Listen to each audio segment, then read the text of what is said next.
Remember those endless summer days that felt like they just last forever? Sun rays kiss your skin. Grass tickles your toes as you bite into the creamy popsicle melting in your hand. Pure, unbothered bliss. Capture more sun-drenched memories with the Orange Vanilla Dream Hydration Multiplier from Liquid IV.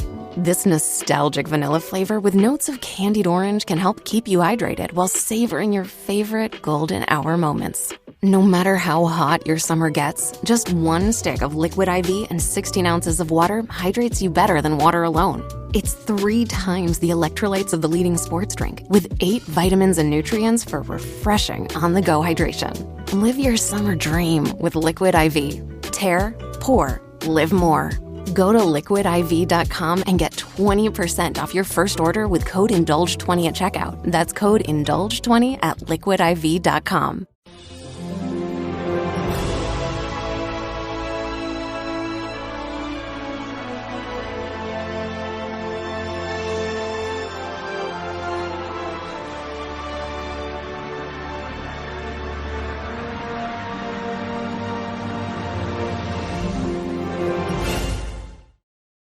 Welcome to Lanterns Live. It's Ralph, and I am joined once again by Vactor, which means we are talking about Green Lantern Corps issue 4. Yeah.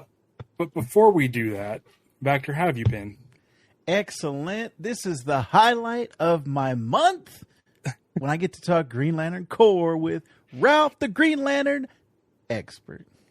No, I'm not an expert. I swear I'm not an expert.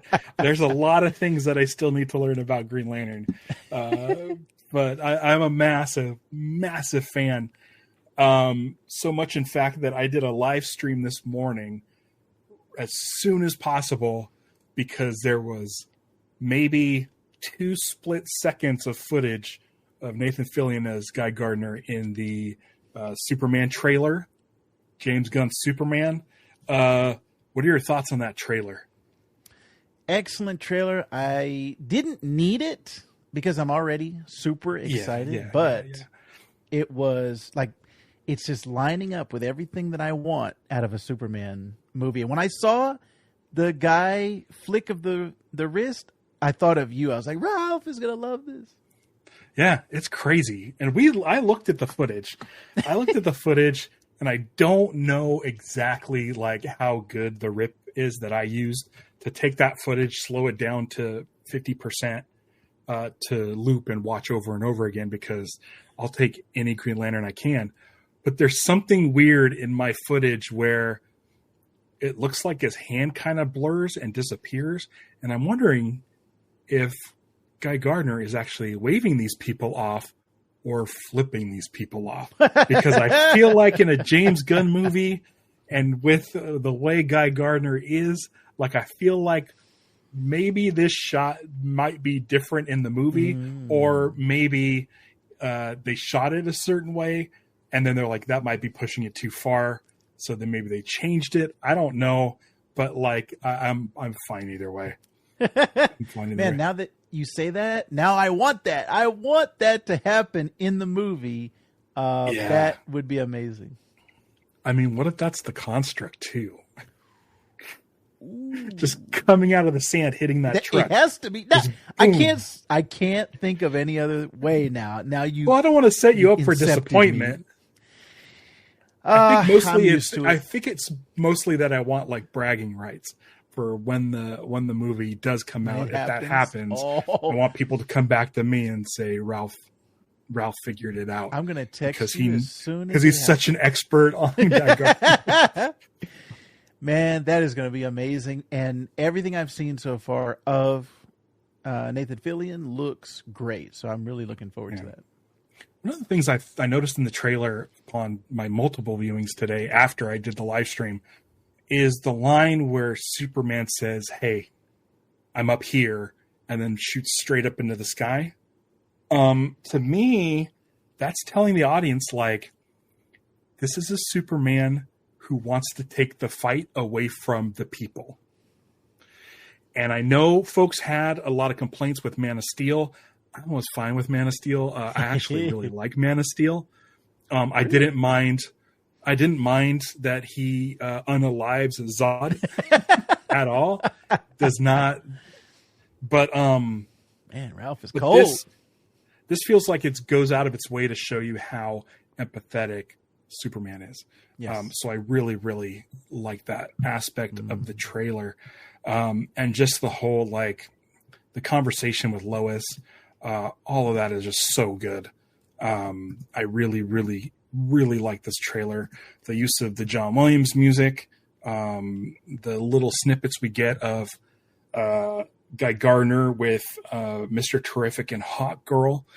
Still have a theory that Chip will be in that shot. Oh, man. It's one of those, what was it, Spider-Man No Way Home? Yes, No Way Home. Where it's a shot of, in the trailer, it's a shot of one Spider, it's Tom Holland fighting three guys, but in the movie, it's the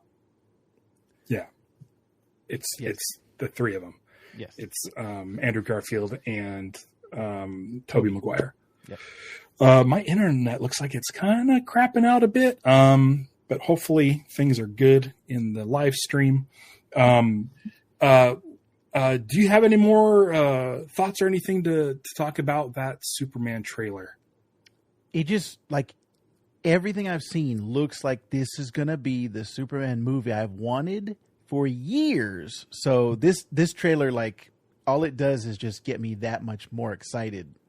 There's nothing left for them to sell me on. I've already bought the shirts. I've bought the merch. I want this movie now. Yeah. And I'm hoping to get an early sneak peek at it at the Warner Brothers lot. I will be ready to go if there's anybody to talk to when I get to see it. I believe the Wednesday before it's released. So I might get just like, might do a Lanterns Live the day it comes out. The Thursday it comes out. Maybe you'll get a Lanterns Live spoiler-free preview from me here on Lanterns Live. So be sure to hit the bell icon so that you're notified when I'm going live, because you never know when it's going to happen. That's the thing. Like I'm usually on my podcast, I don't even say subscribe or like or leave comments. I usually don't talk about that stuff. But with Lanterns Live, it's never a set schedule. Never. And if they pop up news, like I knew I was doing the show with you today, but I'm like, heck, I'll do 2 shows in a day if I get brand new Green Lantern footage, which I did. So yeah, hit the bell icon. I don't know if you have to be subscribed to do that. Whatever you do, just make sure you hit the bell icon. It's what you want to do to get notified when I go live on YouTube. So check that out. Vactor. Green Lantern Corps number 4. Again, Jeremy Adams writer, Morgan Hampton writer, but we have a new artist this month, which is V. Ken Marion, who I'm not familiar with. And it is quite a different look than what we're used to. I mean, I will just say off the bat, like it's a very anime style. Yes. What were your thoughts on issue 4 of Green Lantern Corps? Ooh, man. 1 through 3. Yes. 1 through 3, like, had me on a high. And so this kind of brought me back down a little bit. It's kind of resetting the bar and everything where we're at. I enjoyed it. It felt like, I don't know, man, I don't want to be a broken record, but it almost felt like a good Star Trek episode, like an episode of Next Generation or something, where it's just, all right, here's the adventure we got to go on, and we got to go chase the bad guy down, and here's the thing. And then the A storyline and then the B storyline with Simon and Teen Lantern. I'm actually interested in both storylines, the guy and this new recruit kind of thing, and then the Simon and Teen Lantern. I'm really interested to see where each one of these goes. So a good first issue in this new arc and kind of a new, like you said, new art style. Yeah. So I enjoyed it, but man, I was wanting to keep going with the last arc that we were on. I wanted to keep going with those characters. Right. Yeah, this is an interesting one for me. The writing's good. It's exciting. I really like the art. Especially since what's happening here is we're dealing with Guy, a new Lantern recruit, Kilowog, Simon, Teen Lantern, and John's niece. I forget her name. Yes. See, I'm not an expert. But these are all characters that we haven't been seeing. So what's kind of nice is it feels like a whole fresh start with the new art. Yeah, and these characters that we haven't visited in a while. I don't think we've seen Jessica really since the first issue. I was going to say, yeah, she had like a real quick cameo. But I mean, the title of the book being Green Lantern Corps, I'm expecting to get more of the actual core, not just one set. So I enjoyed it. I kind of, even though this wasn't like the most like, it wasn't like holy crap like story for me, it was like, it almost feels like Twilight Zone. Like, yes, you have different directors, just like any anthology series, different stories, follow different characters.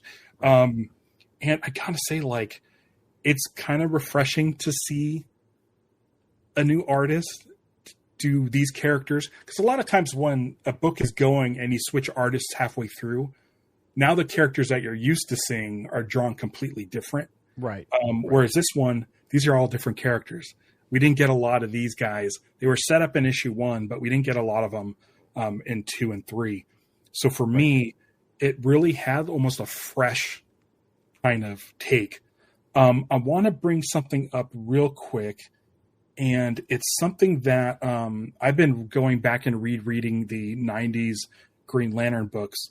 And there is issue 115 of Green Lantern. I had this one. That's a great cover. I think I still have this one in my long box. But this one had artwork by Mike S. Miller was the penciler. And his artwork in this one issue was completely different than anything that the other artists were doing. And it's only in this issue. And if you look at his artwork, it is, again, it's almost like what we're seeing in this issue of Green Lantern Corps. It's very hyper poses, almost anime style. It's very, very stylized work. Like, look at this, if you can, look at this pose of Kyle Rayner.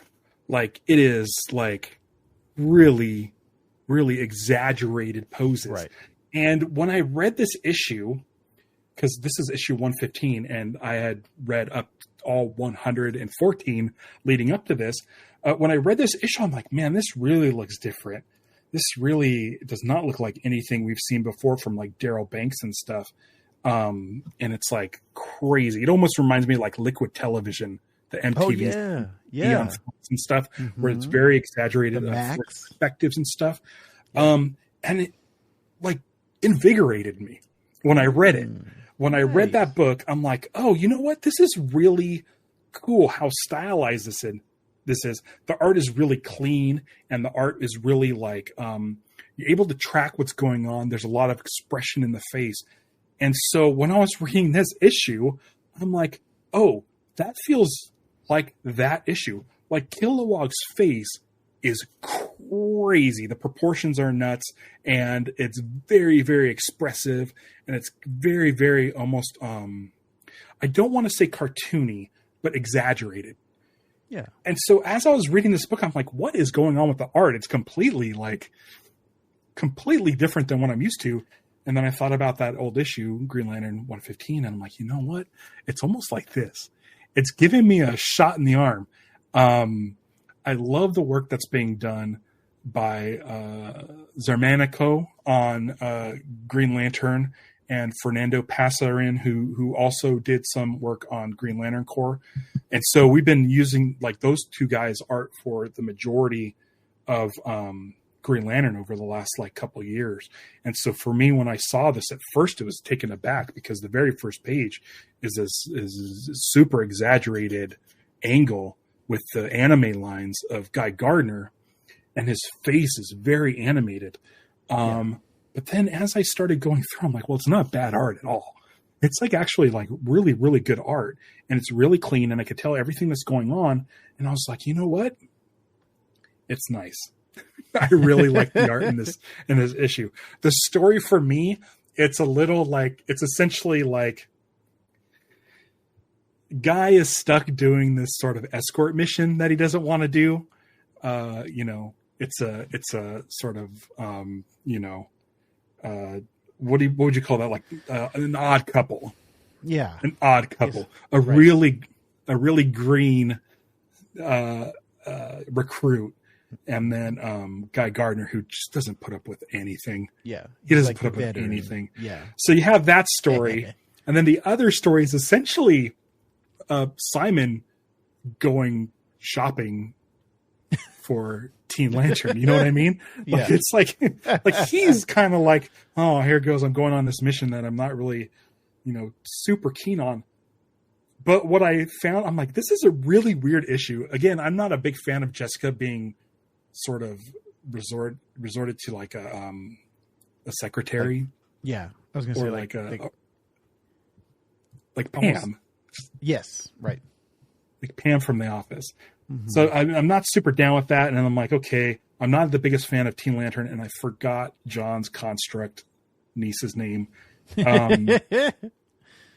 But it was one of those things where I'm like, okay, Simon, it's been a while since we've seen Simon, and Sam Humphrey's run on Green Lanterns with the Simon and Jessica books I love so much. So I actually got excited that Simon's back. But again, he's running an errand, and the other story is guys with this person he doesn't want to be with.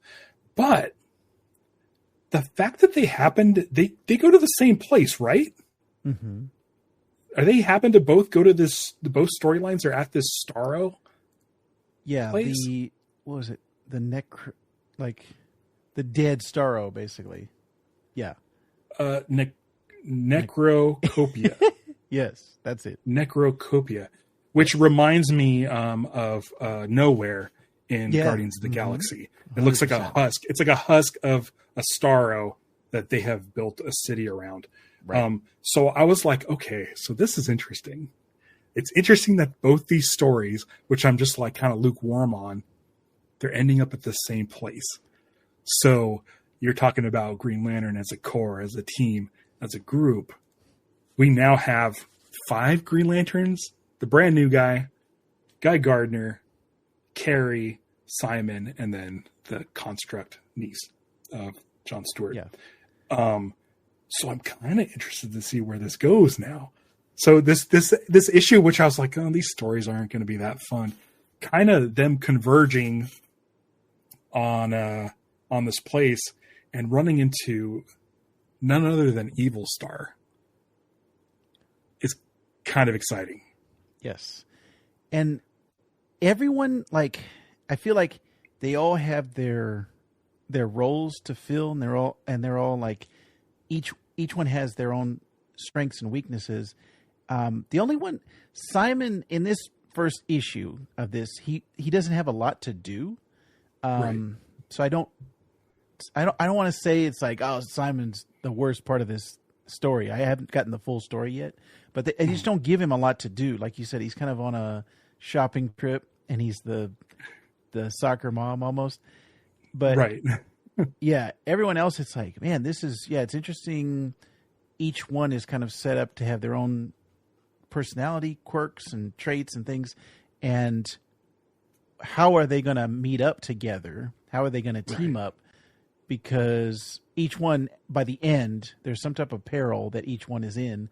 And I definitely want to see what's going on with the mind kind of maze. Yeah. Yeah. They're in. So Simon and Teen Lantern, and where does that lead to? And then the last kind of blurb of, tune in next time is like Teen Lantern's origin, a lie, plus the return of Space Gabby. So I'm like, oh, what's going on here? Yeah. Now I'm intrigued. So yeah, man, Jeremy Adams. This whole mind maze thing, immediately I was like, oh, that was like we just saw that in Thunderbolts. Like, oh, right. Yeah. It reminded me of Thunderbolts. Yeah. Which is so funny. I'm sure like Morgan Hampton and Jeremy Adams went and saw Thunderbolts and was like, oh man, man, if only our book came out like 2 weeks sooner. Yeah. Like, yeah, that's very funny.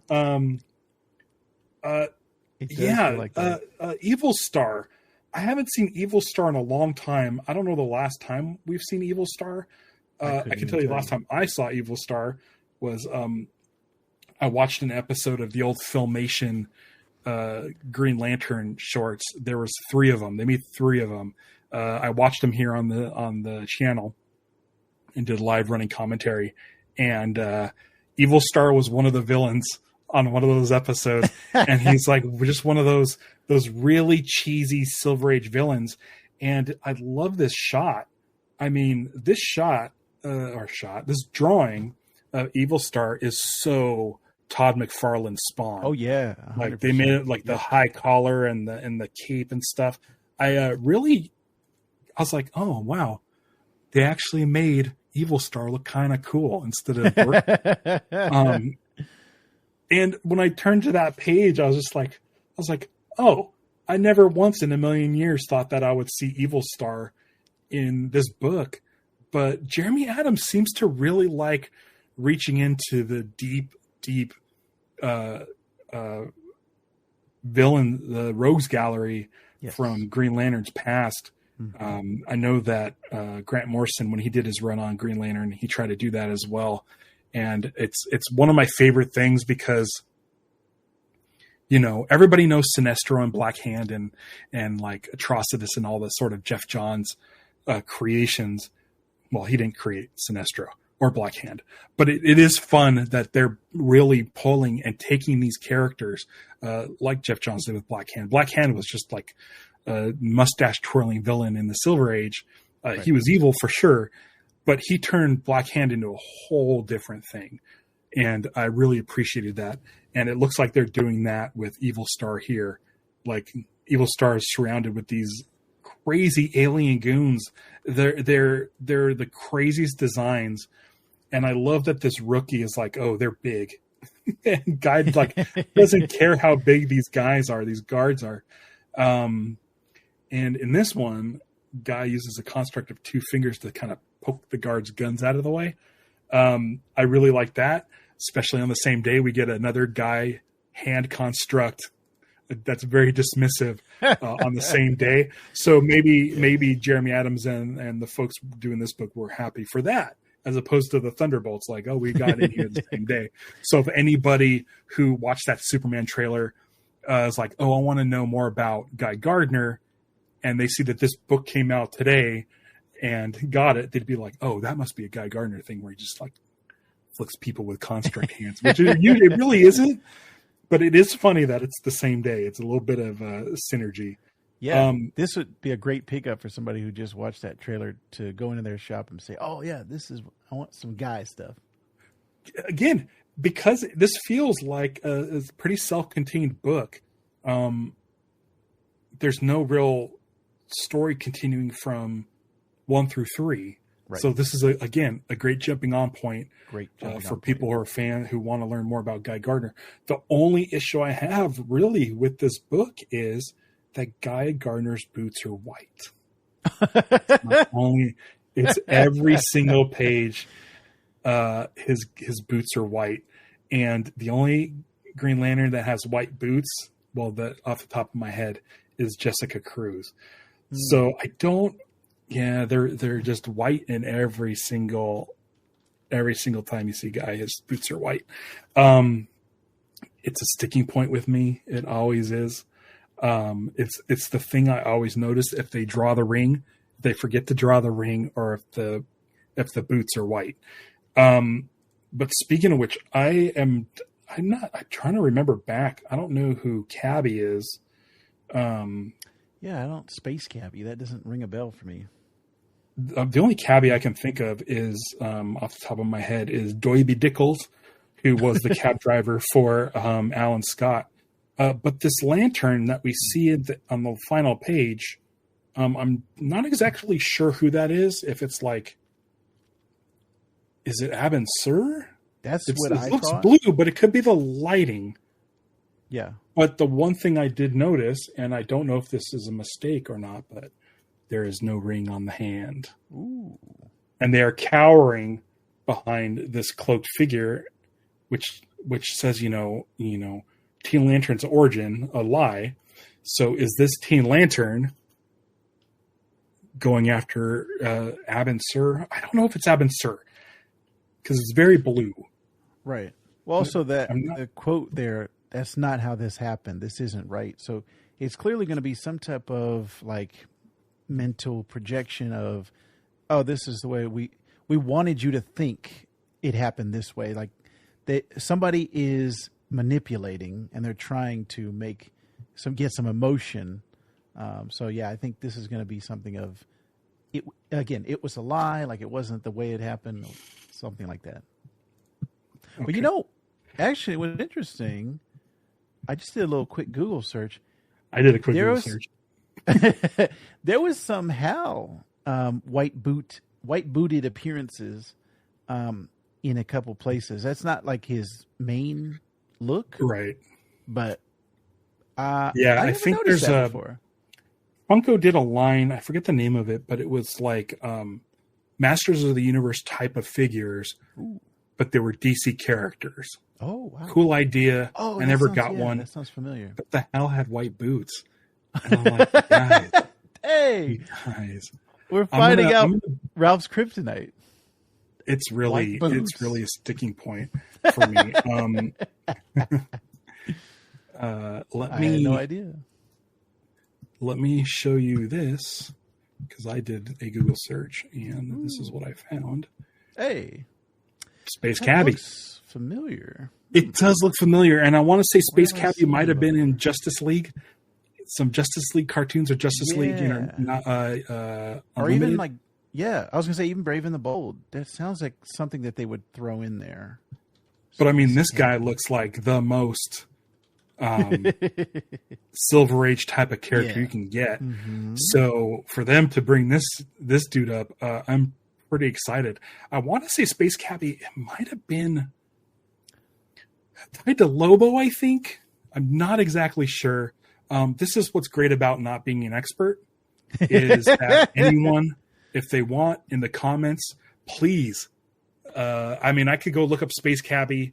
I'm remembering Space Cabbie. I definitely in like one of the Justice League animated series. In fact, I'm going to look that up because I could picture it more like a kind of a Jimmy Olsen type of face with like freckles and stuff. I think what you're thinking of is Justice League Action, which I've been watching with my son, and he's been into it. That they did have an episode that was like he looks like Jimmy Olsen type. Yeah, I'm looking at it now. That's where it's from. Yeah, but that's exactly it. There's so much DC stuff out there that it's like, my brain just has like, it's almost like the Flash in the movie, The Flash, where he's in that zoetrope of DC universe swirling around. Like that's my brain. It's just constantly moving with these images that I can't really, I can't pinpoint stuff, but I know I've seen it. The image is in there floating around, but I can't quite see it. So there he is in Justice League Adventures. Yes. That's where I remember him from. Yes. That's actually a really good show. It's like a shorter, they do like 10-minute episodes. I think it was aimed at, like the Adventure Time maybe audience, like those little short. I think I remember watching like a Swamp Thing one. Yeah, so like they did have actually. And Mark we were just watching that earlier today. Yes, that's the one. He was being controlled by Poison Ivy. I was just watching that with my son this morning. I need to go back. What a great idea! How has that been done before that episode? Like Swamp Thing being controlled by. Yeah, like it's such a good concept. Yeah, not like it's right there for the taking. Yeah, it's the same thing 100%. That happened with Jeremy Adams having Hal Jordan test Bruce's bat wings. Like it's one of those things where it's like his jets and stuff. It's like, it's right there. He's like it's the perfect crossover. I just saw an interview with Robert Kirkman on Heroes Reforged. Highly recommend. They do a lot of talk about Invincible. Oh wow! But he's working on a book that's Transformers meets G.I. Joe. Ooh, yes. and it's there's a plane, there's a jet, it's in scramble with another jet. That jet transforms into a robot. The two guys in the plane freak out, eject. One of the co-pilot dies, and the other one is Duke. And it's one of those things where it's like, perfect. How do you introduce these two together? And it's so fun that, like, you know, you have Joe, or you have Cobra looking for Energon cubes, or Energon, like, and it's like, there's certain crossover and concepts and stuff that are just so awesome. Yeah, Johnny, the Transformers comic is Kirkman. Yes, it's Kirkman. And is Otley involved? I don't know if Otley's involved. No, he's not. I hope they can get him on. They are doing some great things. They're calling it the Energon universe. So it's Transformers has a line, G.I. Joe has a line, and then there's like these little spin-offs of Duke, Scarlet, Cobra Commander, Destro. So far, all of them have been great. But the one that Ralph is mentioning, that was like a fantastic way to introduce it. And then Duke has like PTSD, and he goes off into his title, and you're following him of his journey. So there's some great stuff. Yeah, I heard like, and you don't need to like have to read all of the books. You don't have to read any previous because there's millions, or not thousands, I'll say thousands of green G.I. Joe and Transformers comics out there. That's how my brain works, by the way. It's constantly thinking about Green Lantern. Constantly thinking about Green Lantern. That's why you're the expert. It's not. I'm totally not an expert. I had to look up who Space Cabbie was, and I don't know the name of Jon Stewart's niece. Which, by the way, I think is it Kelly, or is that the Construct? Carrie is the Team Lantern, Keri. But just so everyone knows, I got the second trade for Green Lantern War Journal. I'm going to finish that up soon, and once things kind of get a little bit slower here, because I think next week there's no books coming out. I may or may not continue Absolute Lanterns. I don't know. I reached out to Hector Navarro to be my co-host for that book. So if he says yes, I'll continue. But if there's a little bit of a downtime, I will read War Journal and I'll give it its due. I will read it and do an episode on that. I have a feeling that after Superman comes out, we'll get Comic-Con, I think later that week. I'm going to go down to Comic-Con, and if I could get in on the Lanterns panel, then I'll have stuff to cover big time. If not, I'll do that War Journal. But I will promise that I will do a War Journal Volume 2 in the coming months, for sure. For sure. Let's see. Johnny needs to read all of those. Yeah. More in the Green Lantern. He just read Star Trek GL crossover, Spectrum Wars and Stranger Worlds. I think I only read the first issue of the Green Lantern Star Trek thing. And I think when I talked to Johnny about it, I said, if you want to come on and talk about those, let's talk about it. But I think I completely forgot. It's my brain is, even though there's a lot of Green Lantern bouncing around in there, there's a lot of other stuff that I got going on bouncing around in there. But Johnny, if you tell me that you were a big fan of that Green Lantern Star Trek crossover, let me know and we'll have to work something up in the near future. Because I only read the one issue, the first issue, and it was such a, like, of course, as the Enterprise is flying around the galaxy, like, there's going to be a Green Lantern out there for sure. Like, it's so fun. And I think it's the Chris Pine crew of Star Trek. Oh, wow. So it's a lot of fun. Back to the book. I honestly don't have too much to say about this issue. It definitely feels like a diversion or like a separate, it's diverging from the main story. But I'm kind of interested to see where it goes. And it is real fun that all 5 of these lanterns are on this Starro husk. Mm-hmm. And it will be really fun to see all these guys get together and see how this rookie deals with all of this, because it's going to be weird. Evil Star is such a weird character, and I feel like they can really have a lot of fun with it. Yeah. Do you have any other thoughts on the book? Just where did you land on the art? Were you a fan of the art? Were you kind of? It grew on me as I was going through. Like the first page, I was like, "Oh, wait a minute, this isn't what I was expecting." But it hits you it's literally Guy Gardner hitting the table like here's something new, and it's like, whoa, okay, yeah. and Kilowog too, yeah, that was like a different style of Kilowog, but as I went through it and I got used to kind of like you were saying, there's like these elongated faces and bodies. It does feel very anime and kinetic, like it's like the action is coming at you. I was just thinking how like it feels like motion. It feels like movement. Yes. It's exciting. Mm-hmm. So I might go check out more of this dude's work. Yeah. This was the first time Marion. I've seen his art before. Or their art. Yeah. But I'm really interested to see where all this goes, because this is one of those, like it gets the hooks in you and you want to see what's next. That's the whole purpose of a first issue. So I thought it did its job and got me interested in all the characters and where they're going.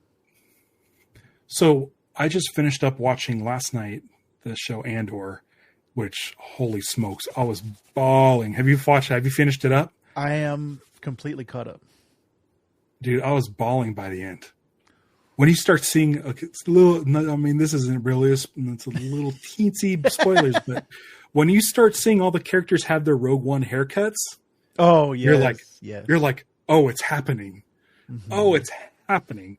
And just the whole, you know how like much hope means in Andor, and the way the last shot of the series, where if that's not hope, I don't know what is.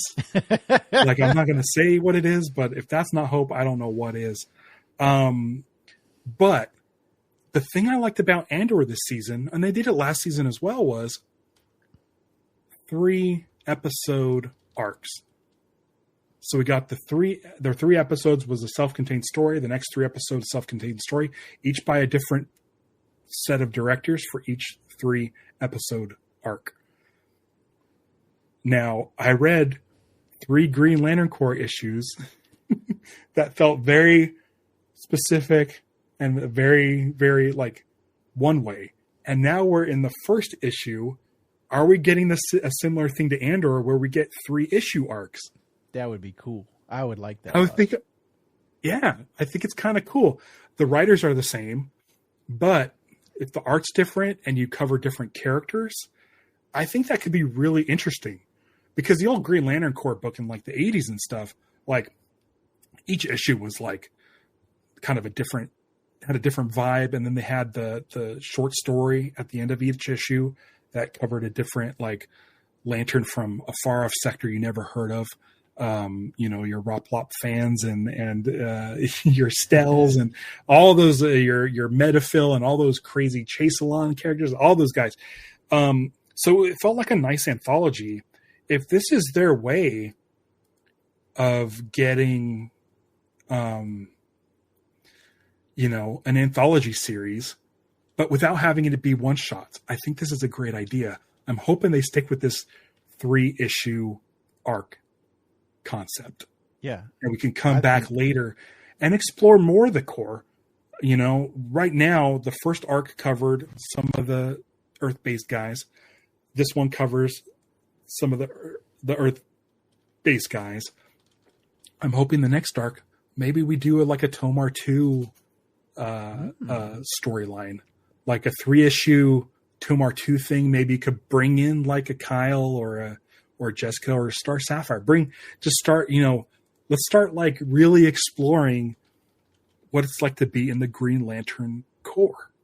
As it used to be 3,600. But it's doubled. so it's like 7,200. Is that right? That's the math. Yes. Because there's supposed to be like 2 lanterns per sector. It used to be 1, and there was 3,600 sectors. Let's explore those guys. I'm totally like excited about the possibilities of these 3-issue arcs. I don't know if that's what they're planning, but I have Andor on the brain. That's floating around. I think that's where we're at. I'm hoping. I'm like, hey, listen, if this dude sticks on to do this story, that's great. I get to like discover a new artist that I'm not familiar with. And maybe in the next 3, we get a whole nother artist that I've never seen their work. And just like, it's fun because you also feel like, you know what, if you're not into this thing, in a couple issues, we'll get something new. And let's just show off all of DC Creatives in this kind of a format. I'm hoping it's a 3-issue arc because I'm okay with these stories. They're kind of fun. I like to see where it's going, but I don't want the whole book to be this. But if we get a nice, really tight thing, that would be great. And I'm sure if they use like different artists every time, like the book can constantly be on time. You know, it's not one artist having to just continually grind at this series. You can really showcase. DC can showcase their creators. And it would. Oh, sorry to cut you off. Having the 3, it would be easier for them to not have to pull in a fill-in artist, because that's what a lot of these books now, when they have these, 6-issue arcs or 12-issue arcs, they're having to fill in artists because they can't keep up with the schedule. 3 issues, that seems like a more manageable pace. They probably should adopt that like across the board. And they can overlap. Whoever's working on, let's say they're doing issue 7, 8, 9, they could already be working on that before these books are even published yet, these ones. And but yeah, so hey, listen, Andor is the best thing in Star Wars since episode 4 for me, maybe also The Empire Strikes Back, but it's up there. It's top tier Star Wars. It's neck and neck. So if they took that format and put it in the Green Lantern Corps, I think that'd be great. I'd love to see other writers come in. I'd love to see, because these are still like, Jeremy Adams is still doing action adventure, pulp, like Flash Gordon type of serial storytelling. But where's like the DC equivalent of like Dan Gilroy, who really wants to do like for example, Far Sector. Far Sector is a very adult, grown up Green Lantern story.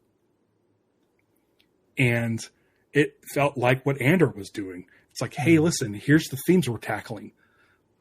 Politics, drugs, crime, like hardcore street level stuff. It just happens to take place on a different planet.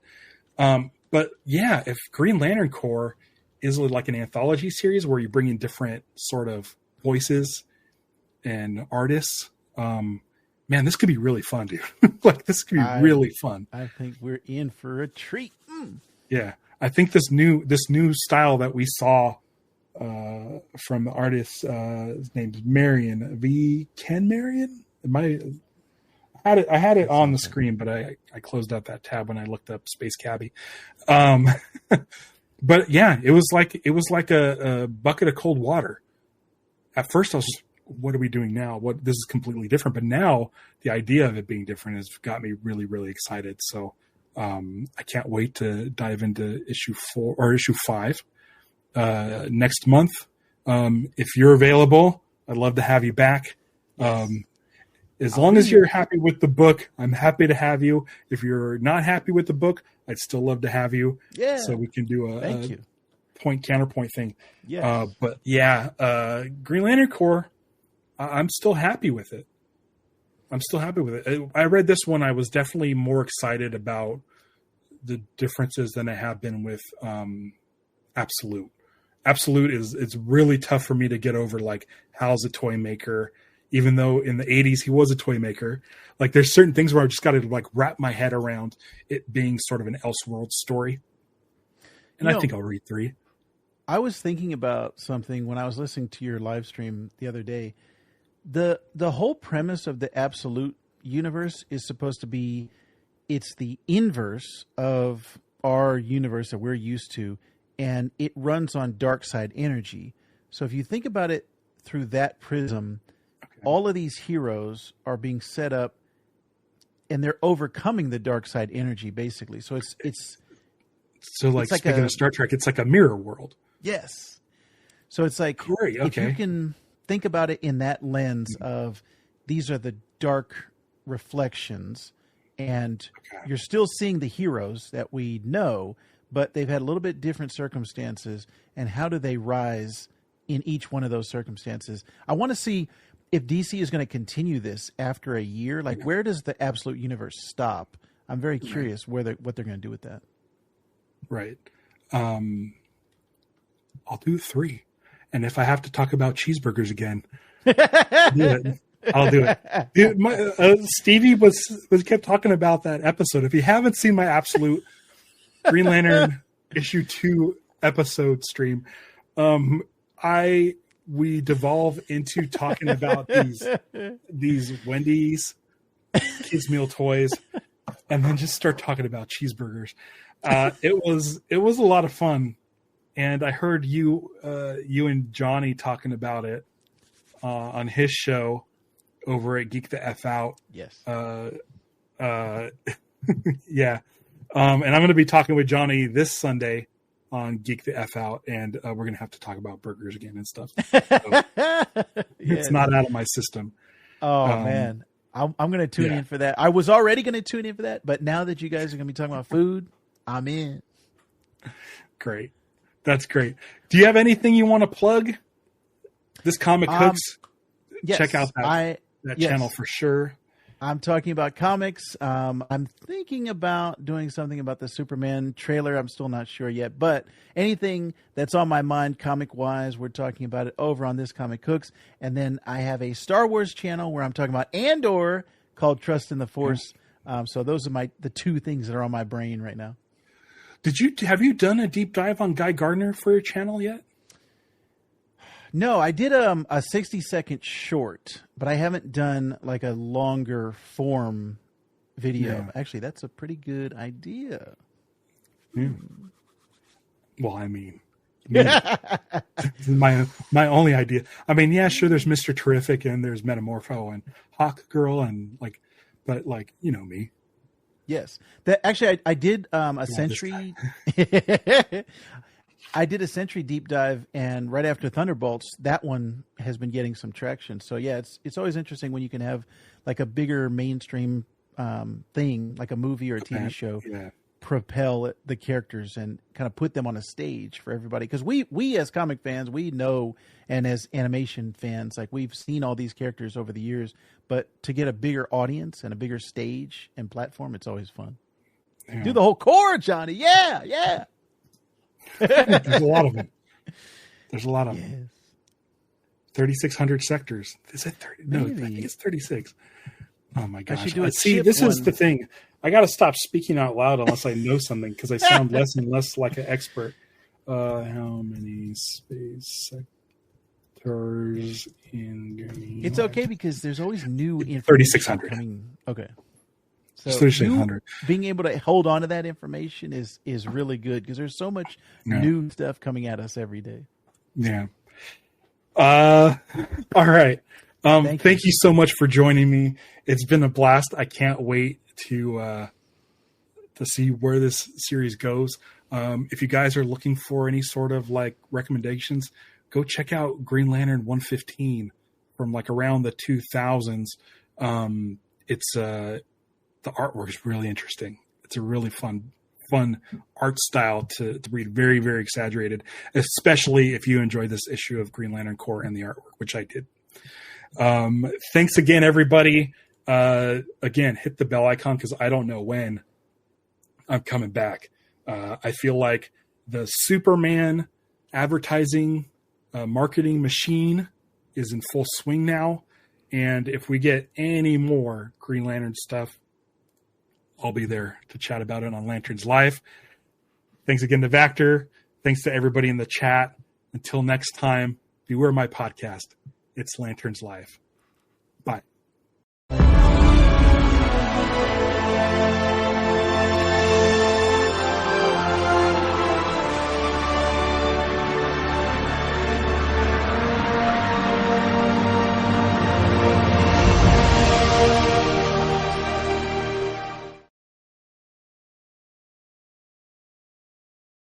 Everything from clothing to household items are getting more expensive each day. American Giant is about keeping things simple and close to home. They aren't affected by tariffs because their products never leave the U.S. Support American-made tariff-free clothing with American Giant with American Giant. Get 20% off your first order when you use promo code STAPLE20 at American-Giant.com. That's 20% off when you use code STAPLE20 at American-Giant.com.